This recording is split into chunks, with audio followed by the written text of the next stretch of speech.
Hello, everyone, and good afternoon. My name is Joshua McFadder, he, him, his pronouns. I serve as the Associate Director for Residential Living here at Temple University. I also serve as an outreach chair for our Black Professional Network. Today, we have a panel, a lineup, superstars in the profession, Black, educated, and leading professionals to talk about Black men in housing, to discuss transitioning and navigating from the mid-level or senior leadership position. We have a panel of about 5 or 6 panelists. And the way that this will happen, I have some pre-planned questions that we will go through. At the very end, we will ask if you have any questions from the audience. Feel free to put those in the chat through along our chat, and we will answer those at the very end. But we are going to start by having our panelists introduce themselves, their name, their role, years in housing, and tell us just a little bit about their story. And then we will dive into some questions. So I'm going to start with Demetrius Brown. So if you would introduce yourself, tell us a little bit about yourself. Hello, everyone. So my name is Demetrius Brown. I am originally from the Dirty, Mississippi. Jackson State University is where I got my undergrad. It was before Deion Sanders, so I wasn't there with the hype. But currently right now I am in Vermont. I've been working in higher ed professionally almost 5 years. I started in 2019, the semester right before COVID really hit. And so I was an RA during my undergrad. And so just how I ended up working in housing, I had been working in call centers for 10 plus years and I hated it. And so I kept getting this referral like, hey, you should go work in higher ed. And I didn't want to because I didn't want to teach somebody's children. So I was like, well, they kept saying like insanity is doing the same thing, expecting different results. So I was like, yeah, I'm ready to get out of Mississippi. So I ended up in Illinois, and that's what has started my journey thus far. Awesome. Thank you, Demetrius. Our next panelist, Antonio, introduce yourself. Yeah, good afternoon, everyone. Antonio Willis Berry. I use he, him, his pronouns. Also originally from Atlanta, Georgia, Joshua. So glad to be here. I work at the University of Connecticut as the Director of Educational and DEI Initiatives within our Department of Residential Life.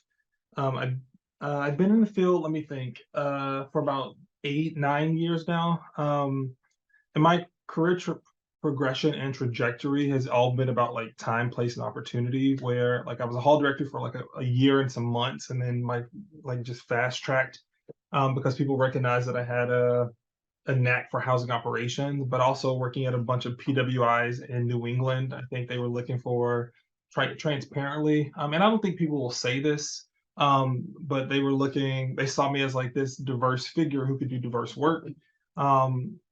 But that's not how I feel in my current role. And so I'm interested in talking more about that and sort of how I progressed through being one of few, Black or one of few people of color at my institution in multiple places throughout my journey. And so I'm excited to talk about it. I'm glad to be here. Awesome. Thank you, Antonio. So next up, David. All right. Hello, everyone. My name is David Hibbler Jr. I use he, him pronouns. I am currently at the University of Chicago. So currently I serve as the Executive Director for Housing and Residence Life and Associate Dean of Students in the university. It's a really long title. But in my role, I oversee all of undergraduate housing and the university bookstore.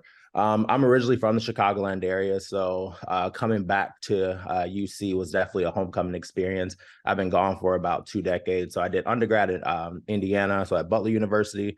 I was out in Colorado for grad school at Colorado State, and then I spent a majority of my career at the University of South Florida, Go Bulls in Tampa. And I held a variety of different roles there. And I think what ultimately led me here, I was just at the right place at the right time. I was connected with a search firm, and I was kind of looking for my next opportunity. And then they were like, yo, we have this UC opportunity available. And I threw my name in the hat, and that's how I ended up here. But really excited to connect with you all and really engage in this conversation. Awesome. And Dr. Johnson. What's going on, everyone? Good afternoon. Dr. Brandon Johnson. I use the pronoun he, him. I am the Assistant Director for Student Staff Selection and Training at the University of Michigan in residence education. So my role encompasses really the management of recruitment, selection, and training and onboarding processes for about 600 or so student leaders that can come from, resident advisors, RAs, all the way to front desk workers in the undergraduate and graduate communities. I pretty much am from Chicago, born and raised South Side. And so I pretty much done the Midwest circuit.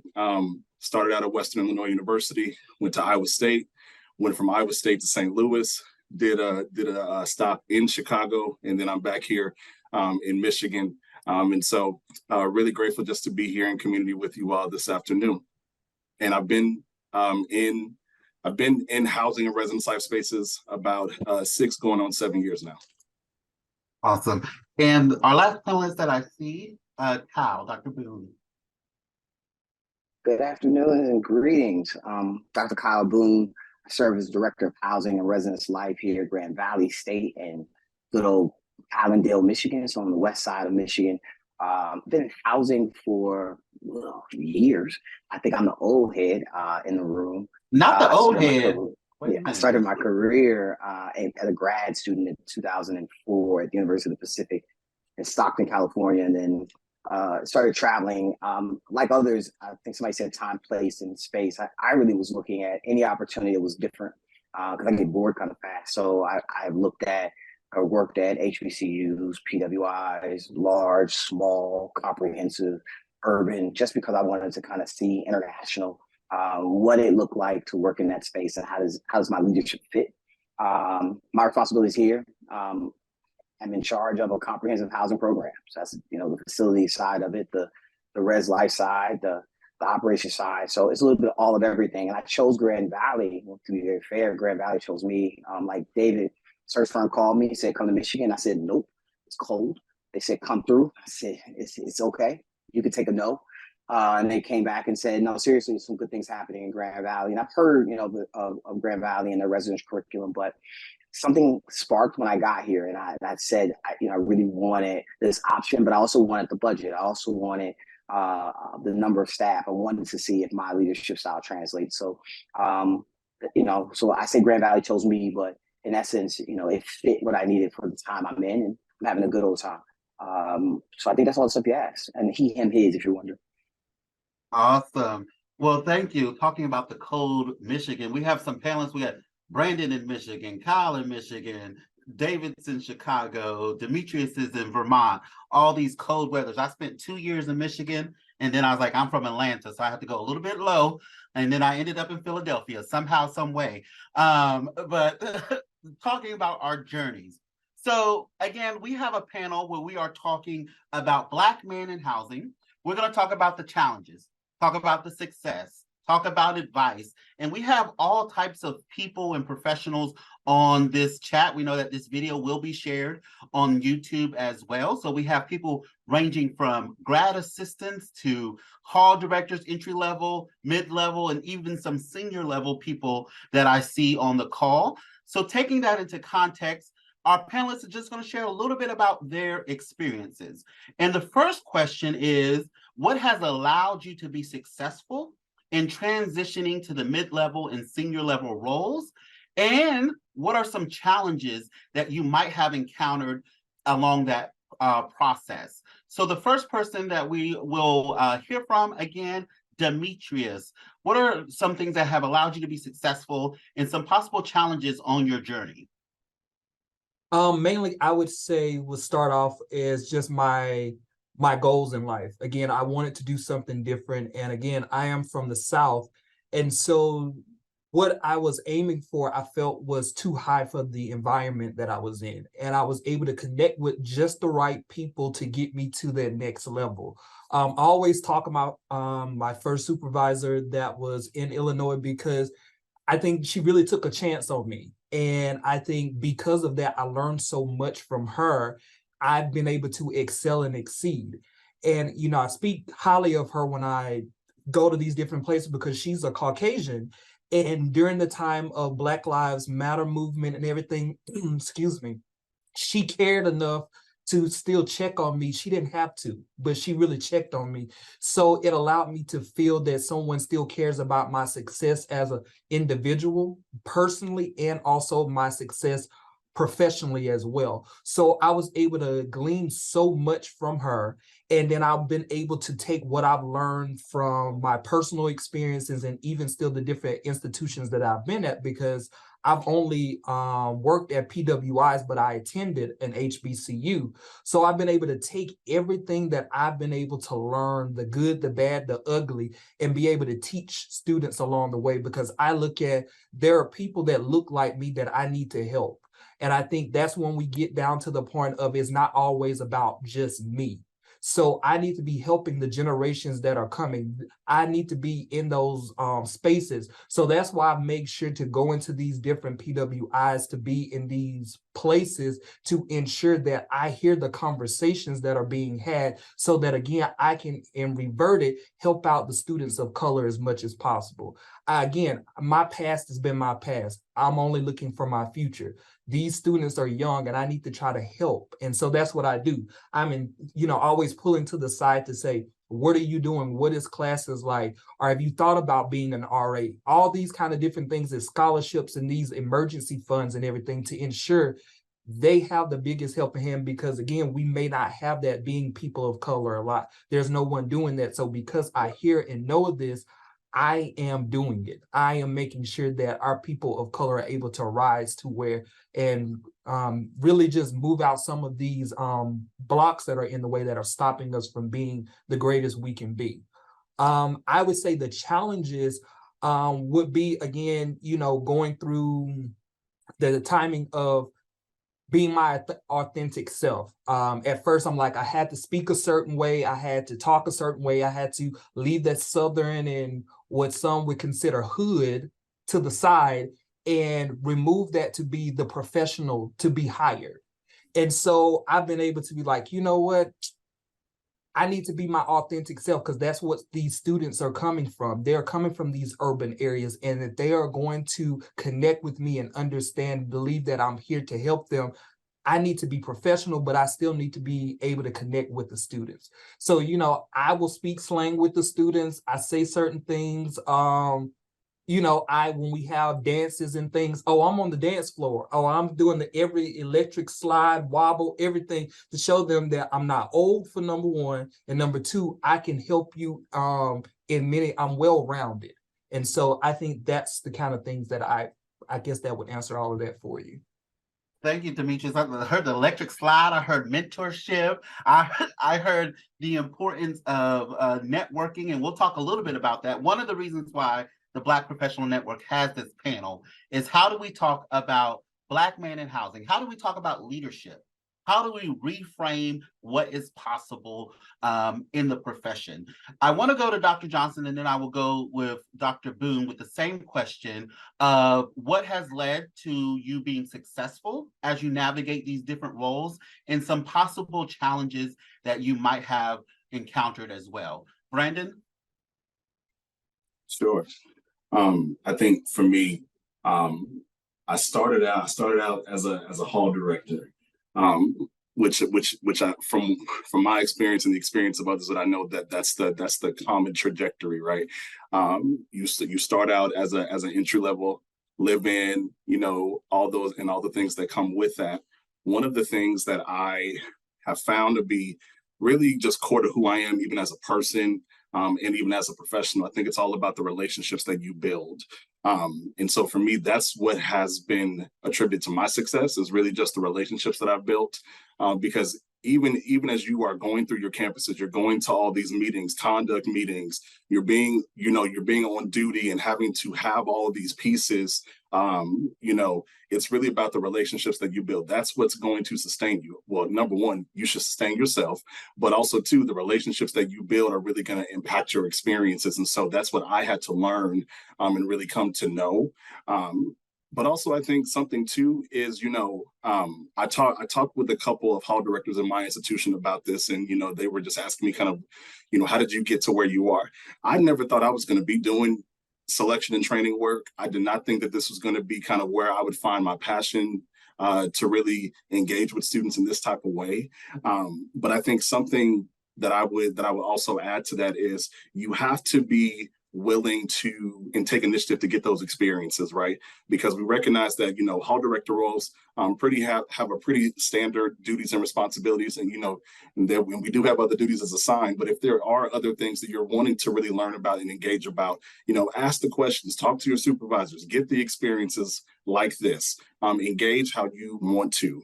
But challenges I faced, I have gotten so many issues of microaggressions. I have been told, even as I come sit at certain tables throughout my career, it's kind of like, do you deserve to be here? Are you sure you know what you're talking about? And it's like, no, I know what I'm talking about.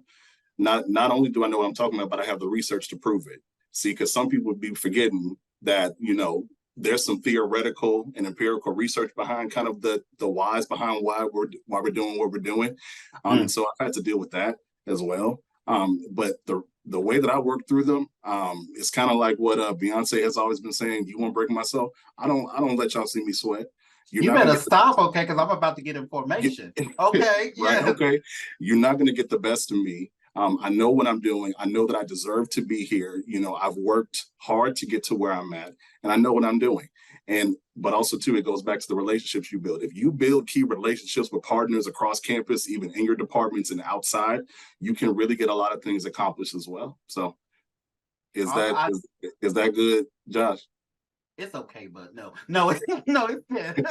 Thank you, Brandon. I think that, again, and we'll go to Dr. Boone and then we'll go to Dr. Hibbler on this same question of, in terms of success that you have encountered and also challenges in navigating the roles that you have held. I think that Brandon had a good point. It reminded me of an article that I read about Deion Sanders in Colorado, and also gymnastics, and how sometimes when people rise to these levels of leadership, expectations, and what does the expectations in a leadership role look like? And sometimes the double standard of what expectations in leadership looks like. So I was like, check mark, check mark, check mark. But Kyle, tell us a little bit about what has led to the success as you navigate your career and possible challenges as well. First of all, thank you for letting me go before David. I like to make sure I stay in front of a heavy hitter. So for me, and it's real fast. One, I have a small circle, and my circle's better than me. So that's where my success starts, right? My circle is everything, and the people I keep around me make sure that I don't play, right? So they are the ones who have said my leadership style works, or change this, add this, move this around. So one, I don't know who your circle is, but my circle will tell me if my outfit's trash, and they'll tell me if I'm banging. So they'll do that with my work too, right? Hey, that was a great idea, or that was really dumb, but I want to stand on that hill with you.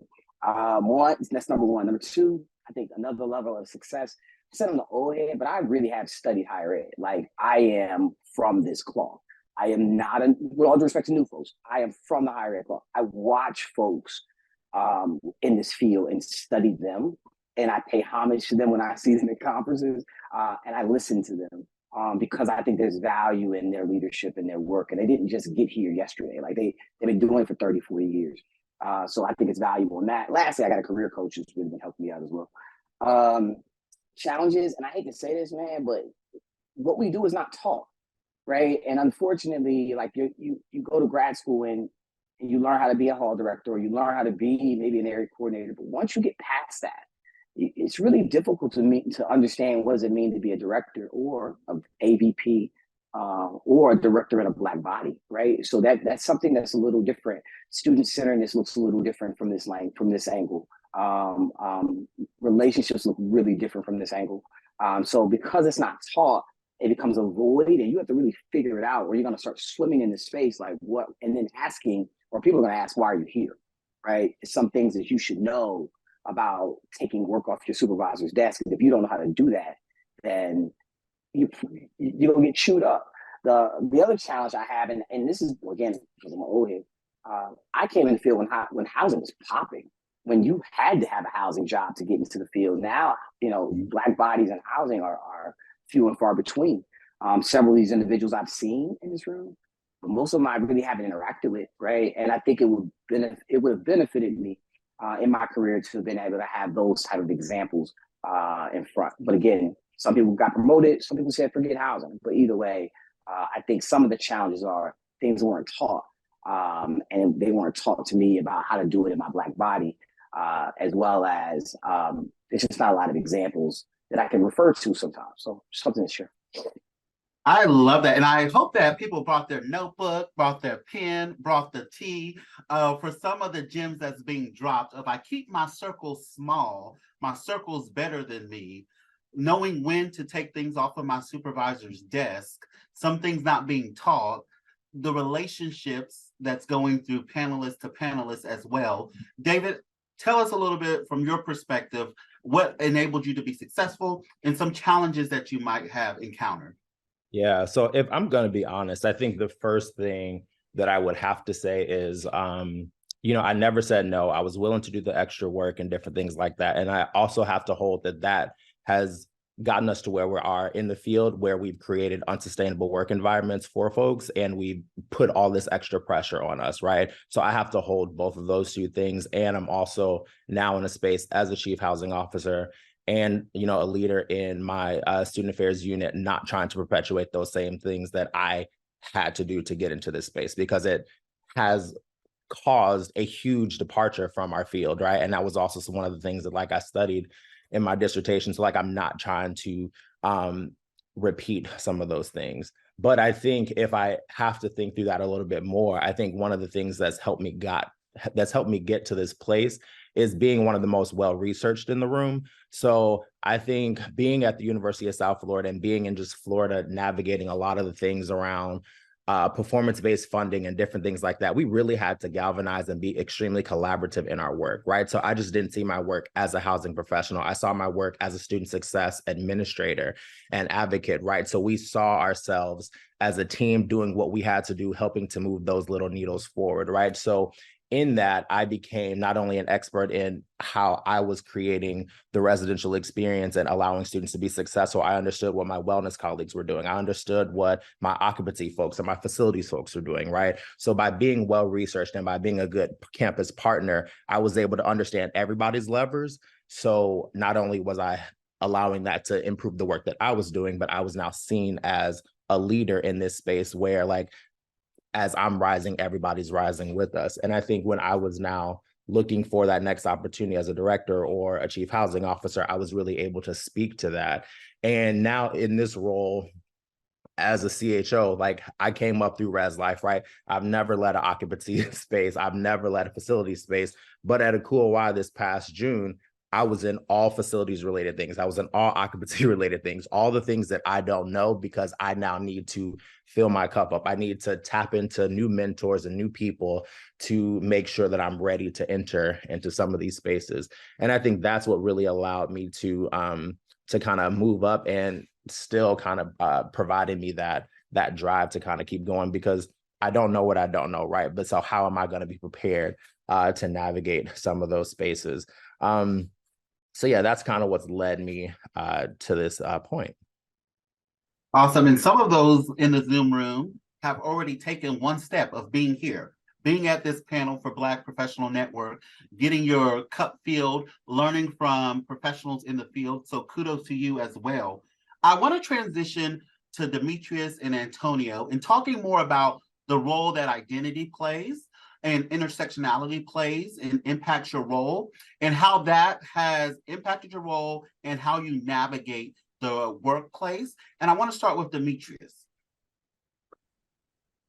I would say again with that, I think of being a Black male, that's one of those things that I had to make sure that I was comfortable with. I was okay being Black, but I'm going to this PWI and I don't know what their point of view of who I am as a Black person.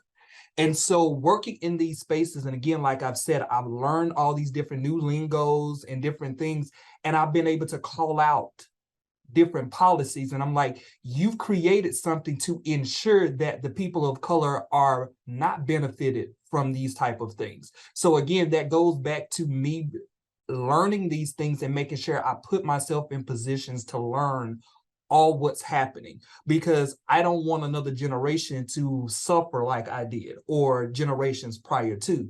So, again, like everyone is pretty much spoken about as being educated and being smart like me.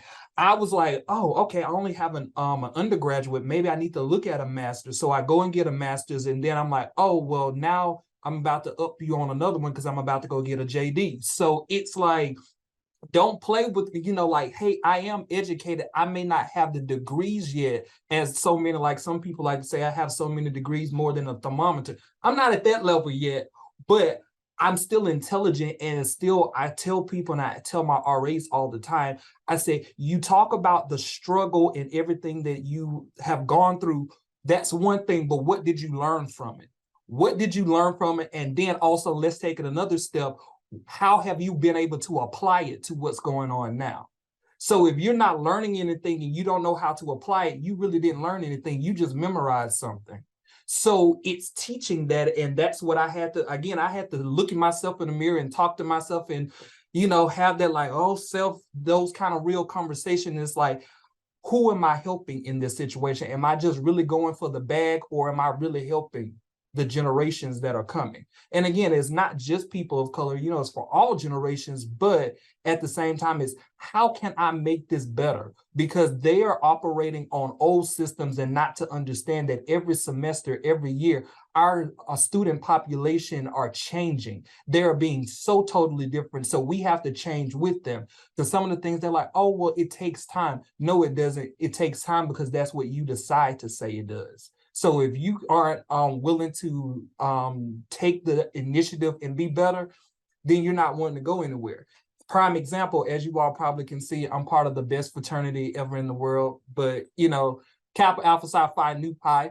Like, what fraternity is that? I was like, let me look at this little box. Okay, what you say? you say it's Kappa. Is that what it's called? Yes, Kappa Alpha Psi Phi. So it's not Phi Beta Sigma. Okay. Oh, okay, no, we got that. Okay, go ahead, Demetrius. But we love you. We love you. So I was trying to get Greek life on some of the campuses that I've been on, and they're like, "Oh, it's too much work." I said, "Is it too much work because you don't want to do it? Or is it too much work because there is actually a lot of work to do with it?" So it's like I go back to say, you do what you want to do. So those are the kind of things, again, being Black and saying, no, I'm able to call you out professionally with it. And so they're like trying to come up with something. I'm like, you don't have to be much better than that, because my pettiness and my intelligence that outrank you will always be superior. So I have to, I've been real vocal and very strong in who I am. And that's why I tell them. So when students complain about something, I said, well, they can't do anything but run their mouth. I want them to be successful and advocate. But if I'm going by the policy, there's nothing else, So it's like, you can't outrank me. That's how I look at it at the end of the day, because I'm trying to make sure that your life is better. You're looking at the small puzzle piece. I'm looking at the box and the entire puzzle and the picture frame that the puzzle will go in. So it's not just your one little piece. I'm looking at it all. And Antonio, we're going to ask you the same question about the role that your identity, the intersectionality of your identity impacted your role and how you navigate. So tell us a little bit. Yeah. So my staff knows this about me. Being from the South, I often talk about myself as like this Black Baptist preacher, and it's not what I mean to happen. Like when I come out and I talk to people about sort of life, liberty, the work we do, but I get in this like Black Baptist preacher mode. And that for me, like being able to just own that I am who I am, right? And either I love that, Demetrius, right? Either you love me, you hate me, we can work together, we don't have to, right? That's your choice, but I am at the end of the day who I am, and that's not shifting or changing.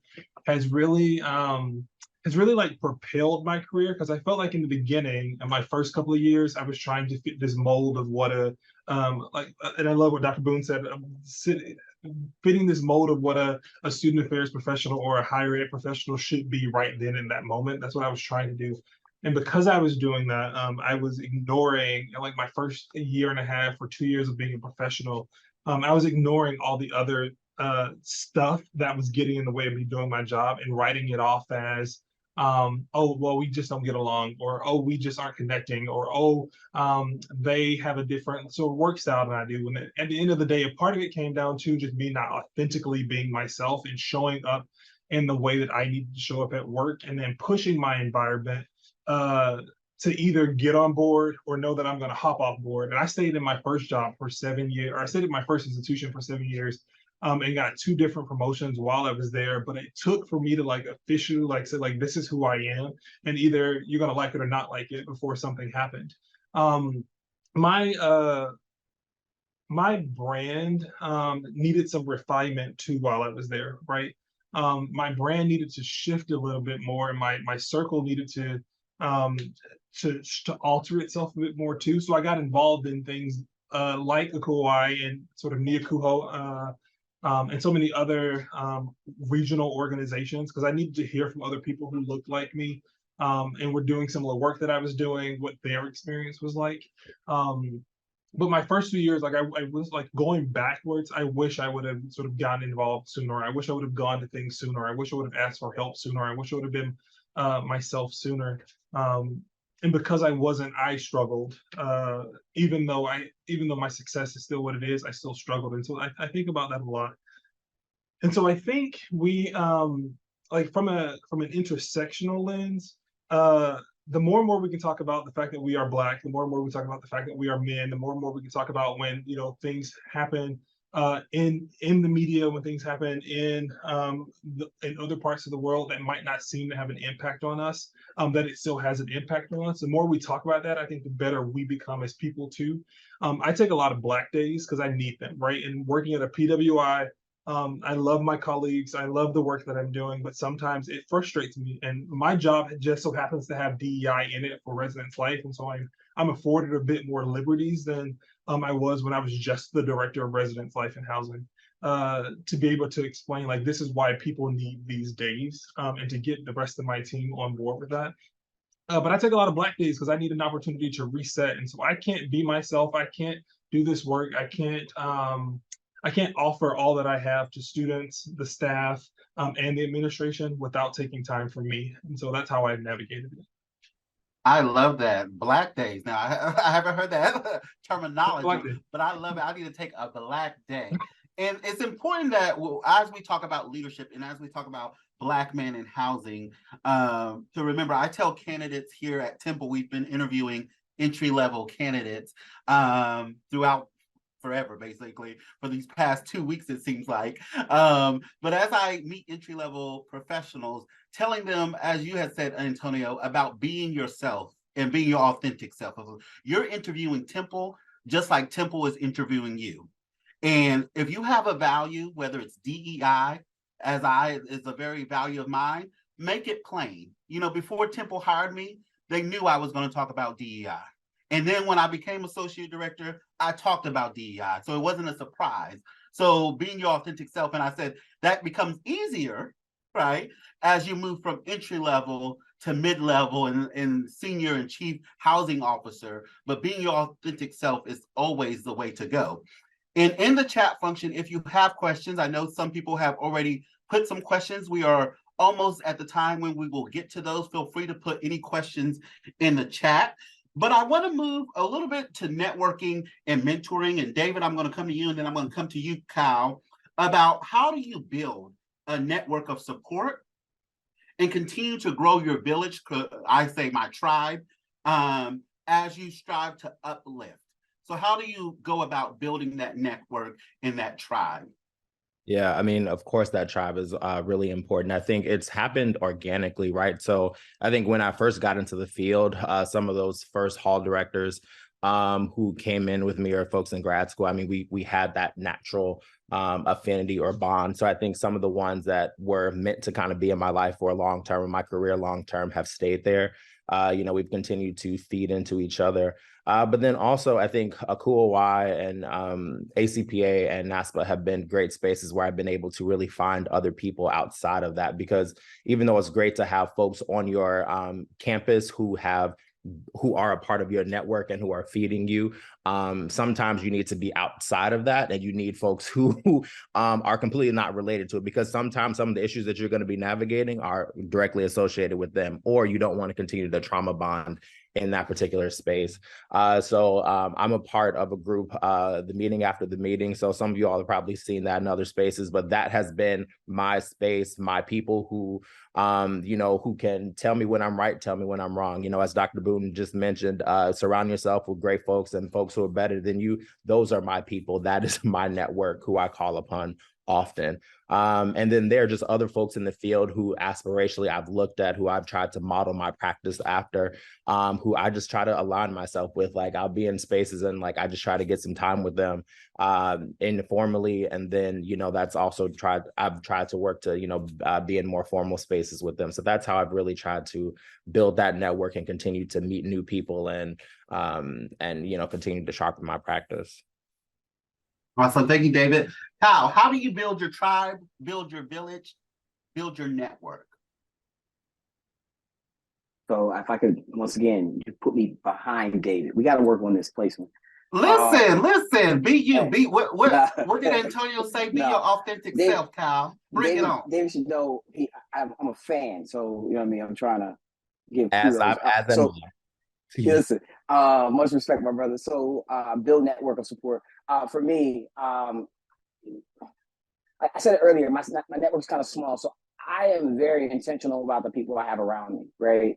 But I also know you choose your counsel when you choose your counselor, right? So to expand said network, I just had to figure out what my golf course was, right? What that meant was like, what am I good at, and how can I bring people in, right? And I couldn't play golf, so what was something that I related to other folks with? So once I figured out my golf course, I started to like invite people into my space, right? And I think that's how I started building that network. It was about me being a little bit vulnerable, but being comfortable with the knowledge that I had, but being vulnerable enough to say, I kind of need you. And I may not need you for everything, but I kind of need you for something, right? So it's a difference between mentoring and having mentoring moments, right? So I think for me, I had to recognize like my golf course. The second, the tribe part's really interesting because when you get to this level, I'm not saying like I'm far away from everybody in the room, but because I'm not, but I had to start remembering like people are watching me, right? So I had to invite people in. Like, so as I'm trying to get other folks, you know what I mean, like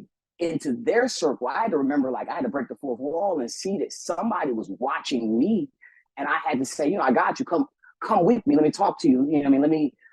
Let me hear about your story, right? Because especially for entry level staff or whatnot, and because they may not be my tribe, quote fingers, but I might be an inspiration to help their tribe. So I really want to make sure that I break that down and say, I see you, and how I show up matters because you may be waiting on that, right? And I need to constantly remind myself of that. So just a short answer, man. I build my network because I recognize my golf course, and the other one was inviting people in and then recognizing people were watching me, and I needed to invite them in. Thank you, Kyle. And before we go to the first audience question in the chat, if you have questions, feel free to drop them. We're going to go to our panelists. Sean, are you with us? Introduce yourself and tell us a little bit about building your network, building your tribe.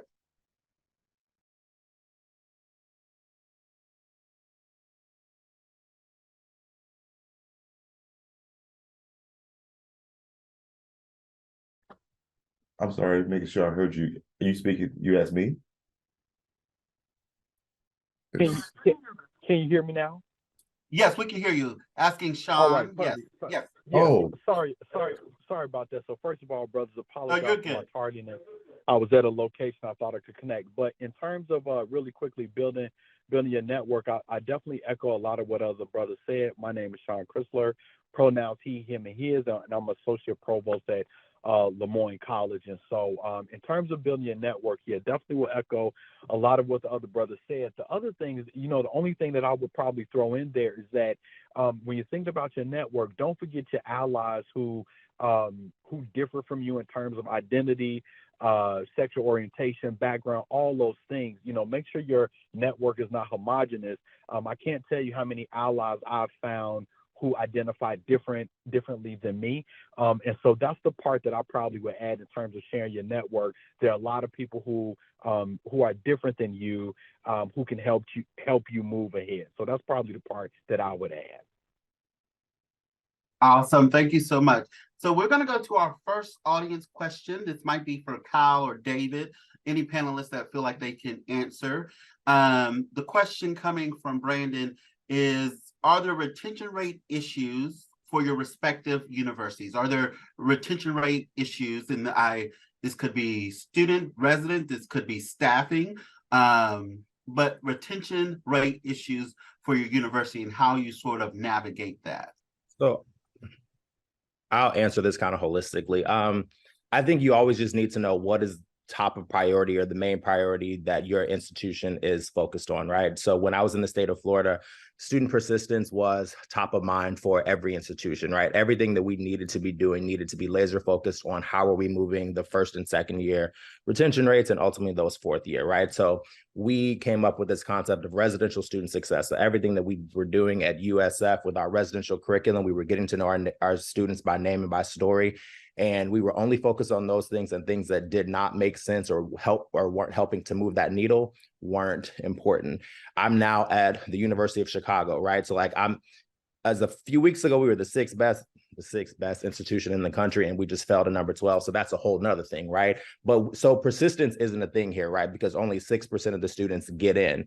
However, our student wellness rates and issues and students who take leave of absences are huge, right? So I have a whole nother thing that I'm laser focused on, and I need my staff and my counterparts to be aware of. So that is now the guiding star that I'm trying to focus on to help move this larger needle forward for my institution. The other side of the coin, one, anybody in this room who's interested in housing or progressing in housing, learn your numbers.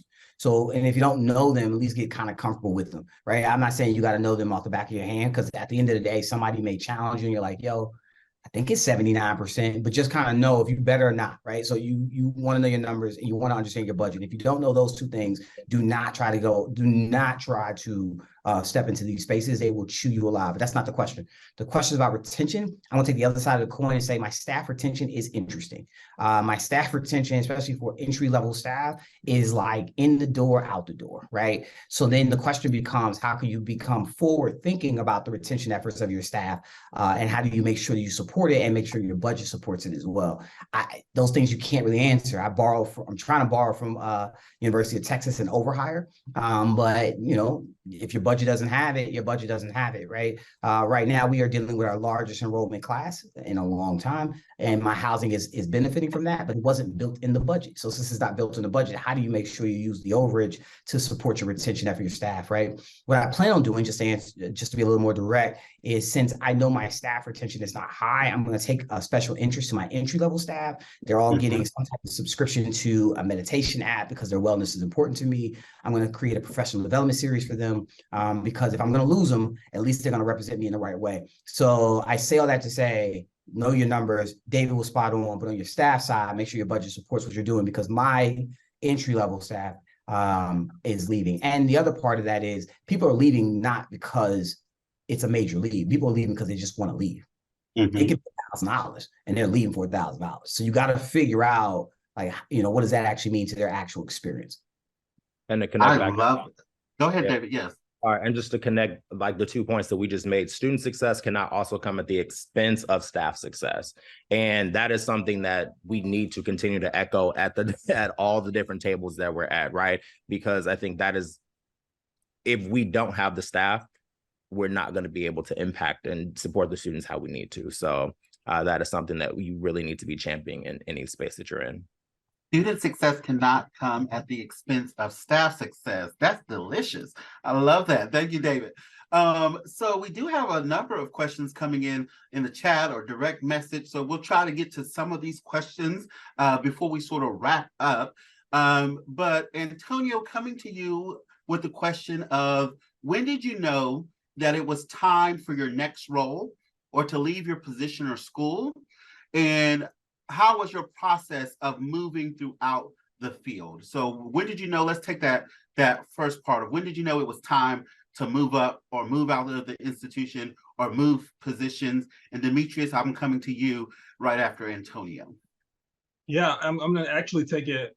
My answer to the question really fits with what was just discussed. I was in spaces where the people above me, I knew more about what was happening on the ground level than they did. I knew more about our numbers because I'm a housing operations guy. That's what I do best. That's why I cut my whatever that phrase is. That's how I grew up in the field, which is through housing operations.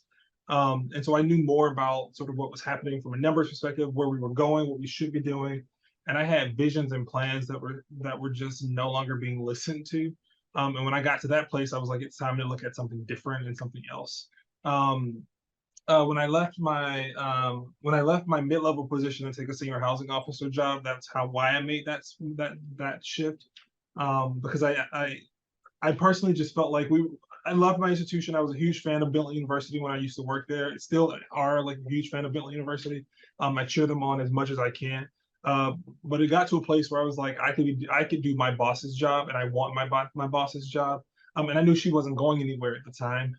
And it just made sense to me to shift to another place. And so I brought those exact same ideas, exact same things that she had turned down, and made them a success at my next place. And I was doing it like really well. And so for me, that's how I knew it was time for me to go. What was the second part of that question? I don't remember it. It's not you, it's me.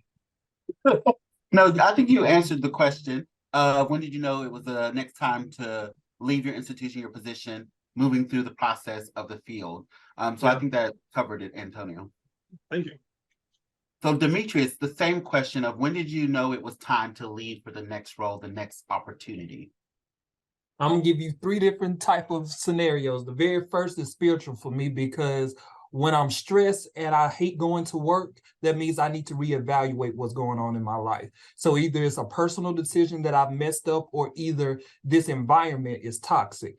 And when I evaluate that, I'm like, oh, it's time for me to leave.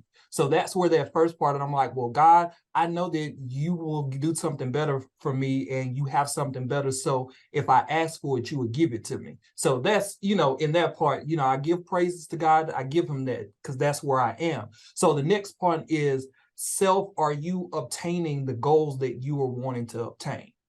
I've set goals. And again, I know that I know I'm intelligent, I know I'm smart. I can go with it. I've learned, again, the things that I know and that I've learned, just to go what Dr. Boone said. I don't have a real circle for the most part, but I still glean for people of intelligence. So it doesn't matter where you come from. Degrees don't mean everything. So I'm learning from everybody, because everybody has something to offer you. But again, it depends on how people keep saying now, a basketball in my hand is worth nothing, but when you put it in LeBron's hands, that's how it is what are you doing with the intelligence, the wisdom, the knowledge, and the know-how? You can make it seem more popular, and also the expense of it as well. Because Vera Wang can design you a dress and you paying millions. I can design, you may say, you may get $50. So again, it depends on who is doing it. So I know that my worth is a lot, and I've been constantly, before within job, when I review them, I give them what I know, and I know where I'm going with this. And if you can't expect or understand my how expensive I am, then that means that you don't want to grow. When I'm in interviews, I'm asking where you all trying to go, because I'm a business person. I got business and psychology are my degrees. And so with me, I'm looking at how are we doing things better? And it kind of goes back to the question of the retention rate. If you have to also look at the universities as a business as well, what are you doing to change to make sure that you are making sure that your customer base is attracted to what you have to offer? And if you're not changing with them, then you will lose them. And so, again, my analytical thinking, I'm like, okay, how can we get to this goal? How can we do it effective and efficiently? And if you're not willing to listen to my intelligence, and because I'm supposed to be the subject matter expert in this, that means that you're not wanting to go anywhere. And so that means that me, myself, and we need to go somewhere that wants this. And so again, I am very confident in who I am, not to overdo it, but I know I'm confident in what I can offer you. So that's when I know, okay, if you're not wanting to pour into me, if you're not willing for me to be the great who I am, because my supervisees, I tell them, I want you to grow. I want you to be confident in everything. And so I'm going to pour into you as much as possible. And when you get to that leave, you want to leave, that's fine. I've done my due diligence. And so for me, if you're not giving me anything, or you don't want me to be great, or you don't care about my opinions, that means I need to go, because I'm one of those that's being bottled. The innovation that I have, and I'm part of that generation that's constantly used to change and wanting to be the greatest. And if my morals and the morals of the institution aren't the same, that means that we need to disconnect and divorce. And I'm okay with that. I've gotten what I needed to get from you. We have taken from each other what we needed. So now that time is gone and passed. And so that's what I do to keep looking and going. So I'm going to try to do a lightning round last question that I ask all of our panelists.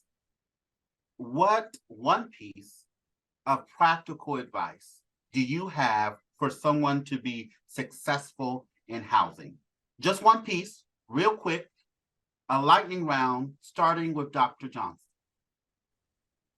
I would say, don't be a carbon copy of anybody else but you. You are your own authentic self. You are your own person. And if folks can't handle you, don't dim your light to be a carbon copy of anybody else but you. Now, notice this, Kyle. I'm putting you before I go to David. Kyle, one piece of advice you have. Appreciate it. Know your leadership and hire what you don't have.